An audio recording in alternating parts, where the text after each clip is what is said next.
gets a little closer, just slowly lift your tip up. I see him. There's a fish back here, and no other line. That's a good sign. He's a big fish. Lift it. Nice and easy. Oh. I'll lift your rod tip up a little bit. There you go. Come right over my head. Yep. Oh boy. Woo! Like that. Like that. Beam right over here to my left. There he is. Got him. Nice. That's a fatty. Very fat fish. Look at that. That a boy. Nice.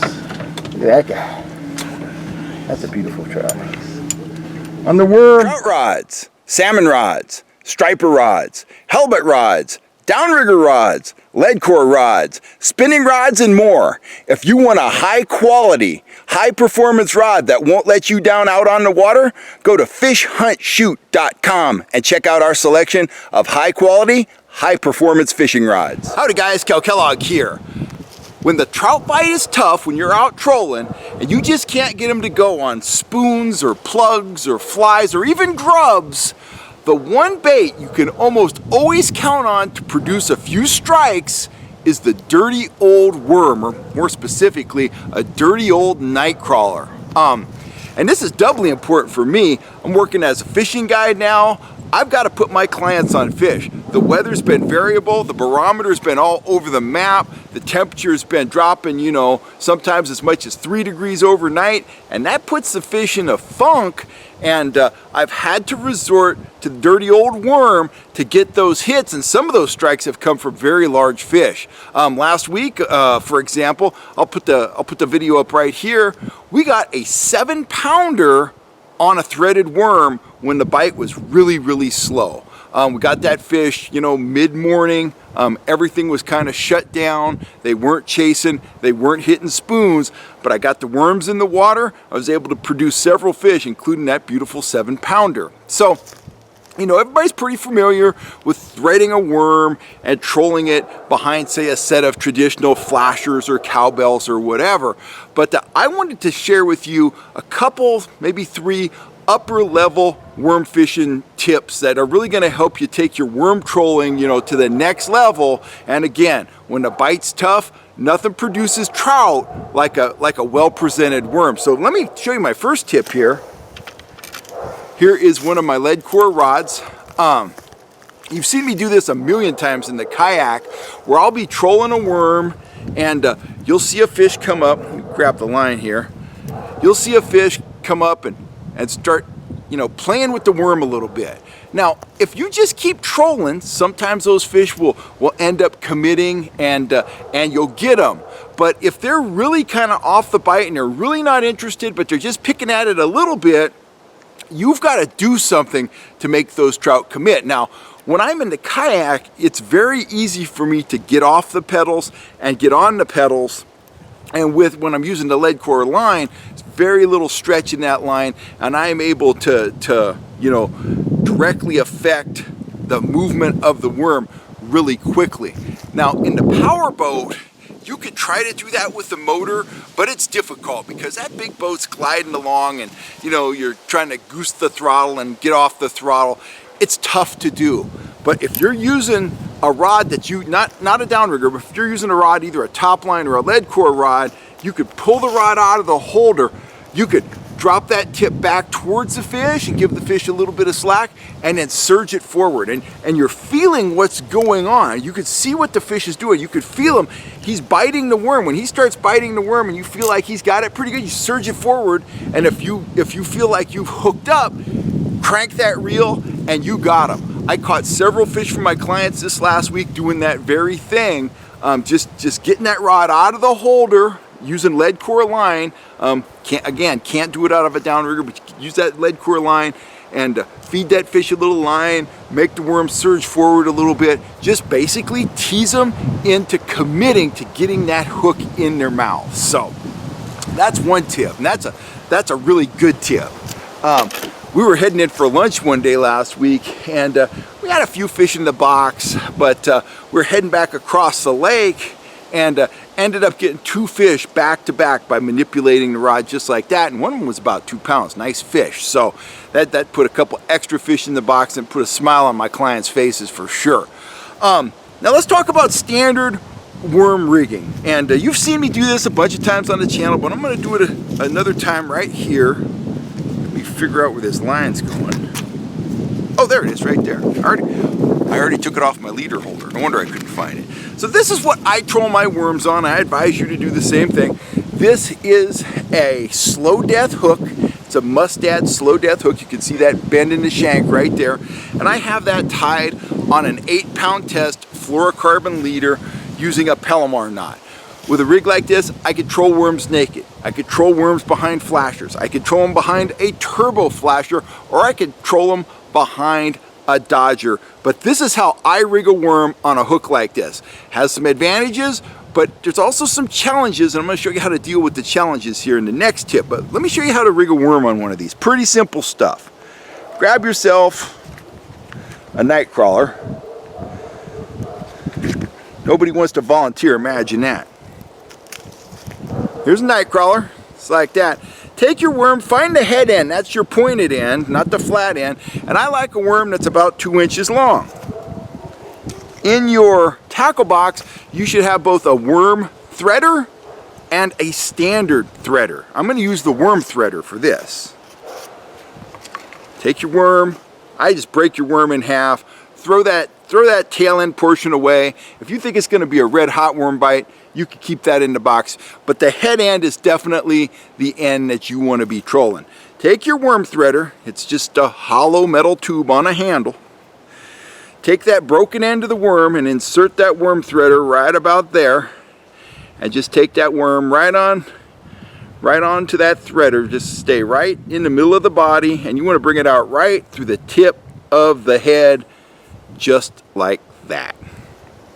Take your slow death hook, insert that hook into the hollow end of that tube, just like that. You can see it's in there. Now wrap that line so you can put a little tension on that leader. You see I'm putting a little tension on there. I got a little bend in that rod. Take your worm, slide that worm right over the top, right down the shank of the hook, onto the line until the bend of the hook is out. Remove the hook from the threader, and you have a perfectly threaded worm on a slow death hook. You're going to be able to roll that by itself, behind a Dodger, behind flashers, whatever. It's very important that when you're using this method that the worm rolls through the water, and the bends in that slow death hook make that super simple, pretty foolproof stuff. Now, if a fish comes up and is nipping at that, manipulate the rod like I showed you. If you're in your kayak, use the pedals. If you're in a boat, pull the rod out of the holder carefully and give him some slack, surge it forward, just tease him a little bit and get him to commit, and wham, you got that fish. So that's one way to do it. Another way to deal with nipping fish, if you got fish nipping at it and you want to troll in a downrigger, or you can't get to the rod, or whatever it is, this is where a standard style threader comes into play. This is a different setup. I've never showed this before on the channel. Now this is a worm threader. It's got the hollow tube. This is a more of a traditional threader. It's basically a needle. It's a baiting needle. This end you have a pointy point right there. This end you have an eye. So you can put a piece of line through it. So let me show you what you're going to do with this. You're going to get yourself a piece of 8-pound fluorocarbon leader material, and you are going to tip it with a number 8 treble hook, just like that. Let me show you what we're going to do with the worm. You can kind of imagine what's going to happen next. We're going to end up with a worm that has a treble hook coming out of the rear end. So let me grab another volunteer here. Don't all jump up at once, guys. This method, I'll break the worm in two again, just like that. But instead of going in at the broken end, I want my hook down at the broken end, I'm going to go in at the head end of the worm, right here. Just like this. I'm going to push that threader right through that worm's body, right on down. Keep it right in the center. That was a frisky worm, so he's he's as you can imagine, he's not real happy. So he was trying to get away, but I got it. See, I got that threader going right through Mr. Worm. Now, what we're gonna do with this is we're gonna take our leader. There's our treble hook. We're gonna go to the top end of the leader right here, and we're gonna put the leader through the hole in the bait needle. I guess I should show you guys. Right there, just like that. Now I got the line going through the needle, like so. Now, I am gonna kind of control the line over here. So there's what I got so far. There's the hook, there's the worm, there's the threader, there's the line going through the worm. I'm just gonna take this worm and I'm gonna kind of work that in there like so, and I'm gonna pull. I'm gonna pull that leader material right on through that worm, just like that. Now once I get to this point, I need to get the rest of the leader out, and I'm not sure which end is hooked to the hook and which end is just hooked to the end of the line. There it is, right there. So I'm working it, I'm working it some more. There we go. I can get the needle off there now. Done with that. Put that over there. Now, I've got the worm. You can see the hook. I'm going to work that worm right down the leader, right to the eye of the treble. Yeah, your hands are going to get dirty when you play with worms. And then I'm going to go ahead and I'm going to shove the shank of that treble into that worm's body. Guess what? I got a worm that's going to roll through the water, but if they come nipping at this worm, they're going to get hooked about 90-95% of the time, because I've rigged the worm with a treble hook in the end. It's going to be going through the water, going this way, just like this. It's going to be rotating, and when they come in, take a little nip of that worm, they're going to get a little nip of that laser sharp red treble hook right there, and that fish is going to get introduced to your smoker or your frying pan or whatever you're going to introduce him to. He's going to be on the end of your line. So those are my 3 big tips on how to fish worms. One, if you're getting a bite and you're using the standard slow death rigging, manipulate that worm, play with that fish, you know, speed it up, slow it down, make that fish commit.